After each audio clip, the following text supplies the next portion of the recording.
Excellent. Good. I'm all right. How are you?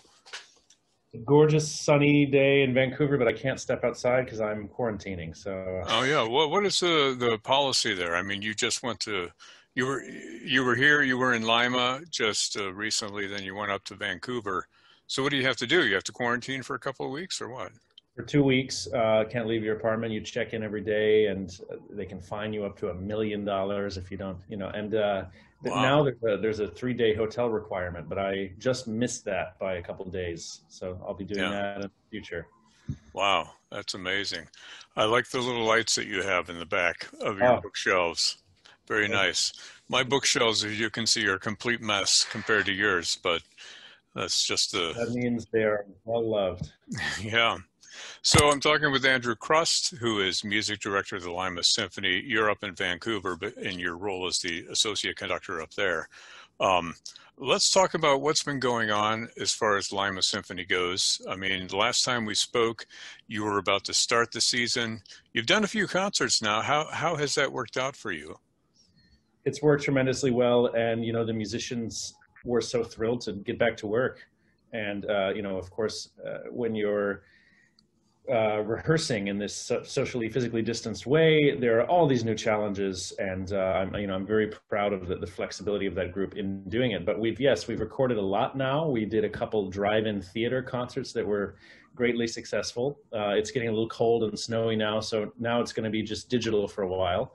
Yeah. We managed to do a ton of educational content with the full orchestra, but also on little mini episodes, and we've just recorded more of those. So we've done kind of everything that we usually do, of course, with less frequency, but we've got a lot of great programming out. And I was just in Ohio last week, and we recorded 3 different programs as well as a bunch of other educational stuff. So there's a lot going on. Well, let's talk about some of the upcoming concerts if people are interested. You've got this reimagination program. Tell us about that because I'm curious. You've got the Vivaldi Recomposed by Max Richter, which is a wonderful piece, really great to listen to, enjoyable. And you're pairing it with a symphony by Franz Schubert. Tell us what the connection is between those two works. Well, to be completely honest with you, I do think there is some similarity in terms of the lyrical writing of Schubert and the more lyrical moments in the original Vivaldi. But stylistically, they are quite different. The good connection here is that, well, we can fit this orchestra on stage, Yeah. and I also love this music, and this is a way also for me to show our audience that, okay, who's Max Richter? Maybe you've never heard of this person.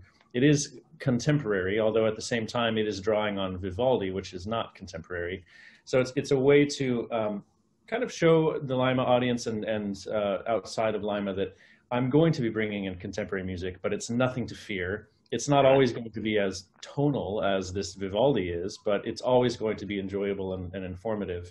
Yeah. And yeah, reimagined, of course, because we canceled this program, the original program, and we're actually probably going to recycle that one that we had for next season because it was great. But Shannon Lee is our soloist, and for the Richter, she's fantastic. She's at the Cleveland Institute. I first knew her because I'm performing the Tchaikovsky with her at the Arkansas Symphony. She's been recommended, all around by many different people. She was absolutely fantastic, amazing sound and rhythm. And the Schubert is just, I love Schubert symphonies. He is a songwriter after all. He wrote over 600 lieder. And so all of his symphonies are just full of melodies, and he was 19 when he wrote that thing. Yeah, that's amazing. Well, I can see the connection between the idea of something recomposed and reimagined, the concert. As somebody who programs music, I doubt that you've given a lot of thought in the past to the physical limitations that people are beholden to nowadays, because you can only fit, as you mentioned, so many players in a certain space. You can't have like the wind players blowing in each other's faces. I mean, how has that been for you as a programmer and picking and selecting music?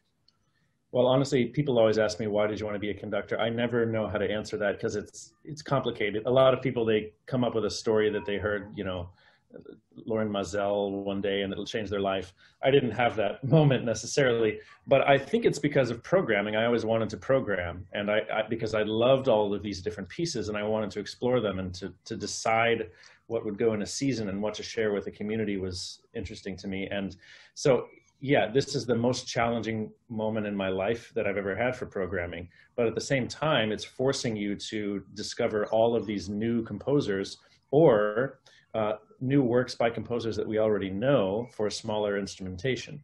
And so, you know, the Copeland Appalachian Spring, everybody knows that, the small version of that. But we just did a small piece by Coleridge Taylor for strings and piano here in Vancouver. And, you know, there's so many, so that, Wynton Marsalis Fiddler's Tale we just did here.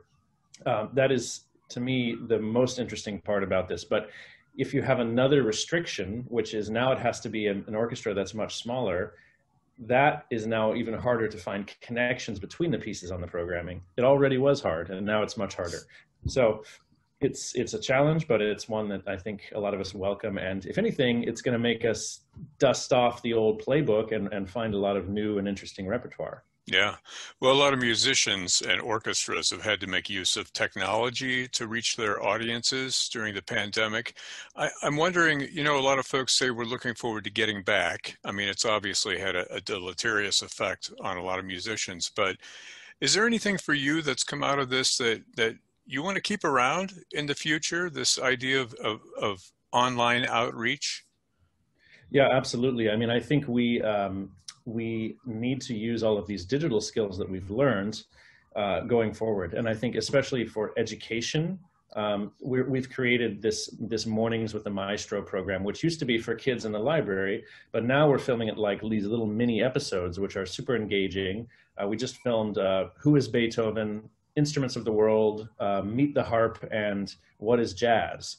And so these are little episodes, and they can go around the world. They can go in classrooms. It has a much larger possibility for impact. Of course, having people right there in front of a violin is very valuable. But I think, you know, orchestras will continue to film, will continue to use these kind of things in outreach and marketing, and find a way to reach people who maybe can't come to the concert hall or don't want to come to the concert hall. Yeah. But I think everybody pretty much is dying to get back into a live venue.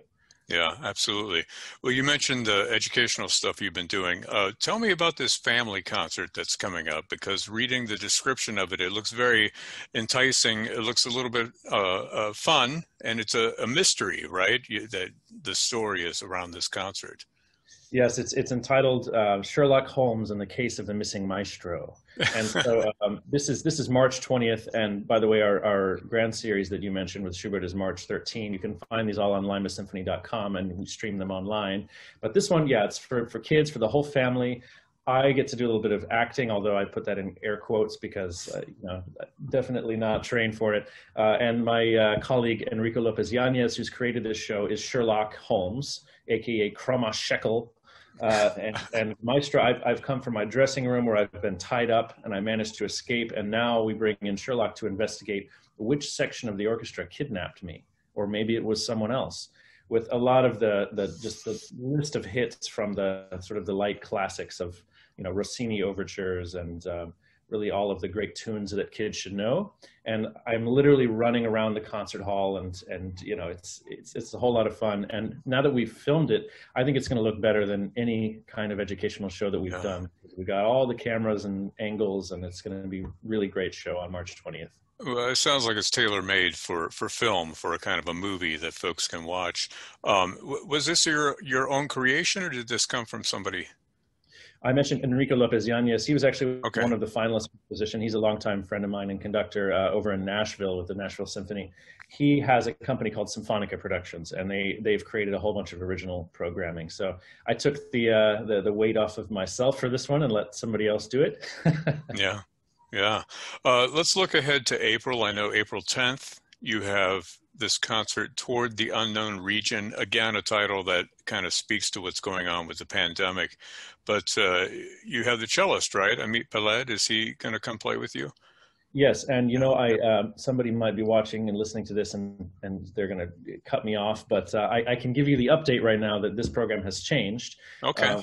We don't have our chorus because obviously they need months and months to prepare, and having them in a space right now is not possible. So we do have Amit Peled, who is fantastic, world-renowned cellist doing the Yeah. Dvorak Concerto, and that's really his repertoire, and he's just an incredible collaborator. So I was so thrilled about that. But the first half of the program, I did something interesting. I formed a little committee from within the orchestra, and they programmed the first half.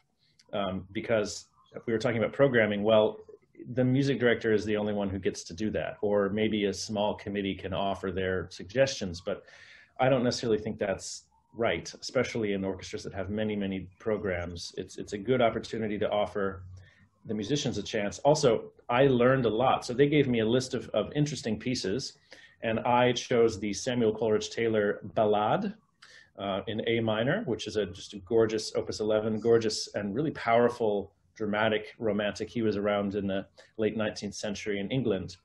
So we'll do that piece, and also the Mahler Adagietto from Symphony No. 5. Oh, okay. Yeah. So no longer Toward the Unknown Region, and a different unknown region maybe, but that should be, I think, music all written around the same time, and I think it's going to fit really well together. Yeah, you heard it here first, right? That's right, exclusive. We get the scoop. I want to talk just a little bit more about Amit Peled because he's playing the Dvorak Concerto. Yeah. Fantastic cellist. Now he plays on Pablo Casal's cello, right? That does ring a bell. Yeah. Yeah. I remember speaking with him a couple of years ago for one of his recordings, and he told me the story of how Casal's widow sort of let him use this cello. I don't know if he's still using it or not, but it's a wonderful story. A great cellist. Looking forward to that concert. Yeah. Let me ask you, you're settled in as music director of the symphony. Are you looking ahead to future seasons? Are you looking ahead to where you think the symphony might be headed over the next few years? Absolutely. Yeah, it was a very strange time to jump into this position. Obviously, we kind of rewrote the playbook, but in a way that's good, and that informs the future, because now I have a broader idea of what we're capable of what the community wants. And so, yes, I think, as we round the curve here for Black History Month, I was just doing a bunch of interviews about that because we've got a show here in Vancouver. I'm always thinking about diversifying programming, not just in terms of race, but in terms of when the person was born. Are they still alive? Are they male or female? So I think that is going to be a difference from previous years. But of course, we're going to have the Dvoraks and the Beethovens. But classical music. People say classical music, and the average person they think Haydn and Mozart and Bach. But this is a label that describes centuries of music, including 2020 or 2021. And so that's one of the kind of things that I want to sort of push back against, is that.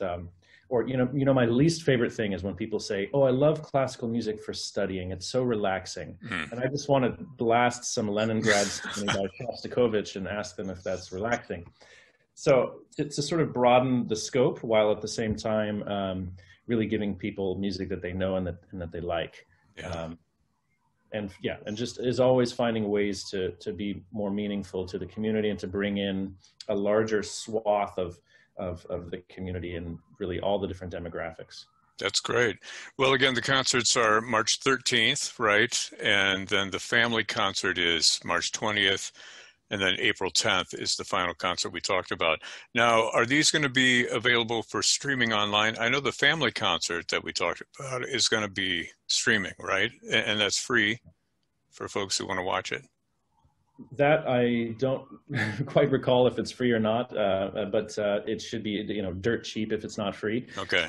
And the family the March 13th Richter and Schubert is also online streaming. Probably our April concert as well. Unless we can manage to get a few people in the hall, but that's yet to be decided. Well, I'm going to put a disclaimer out there. Just because I said it's free, people have to do their own research to make sure. This stuff is all listed on your website. That's at limasymphony.com, right? And folks can catch up with the LSO on their social media accounts as well. Absolutely. Andrew Crust, who is music director of the Lima Symphony Orchestra. Thanks for checking in. I appreciate connecting with you and seeing how things are going down there in Lima. Best of luck with your quarantine up there in Vancouver, and we look forward to having you back. Thank you very much.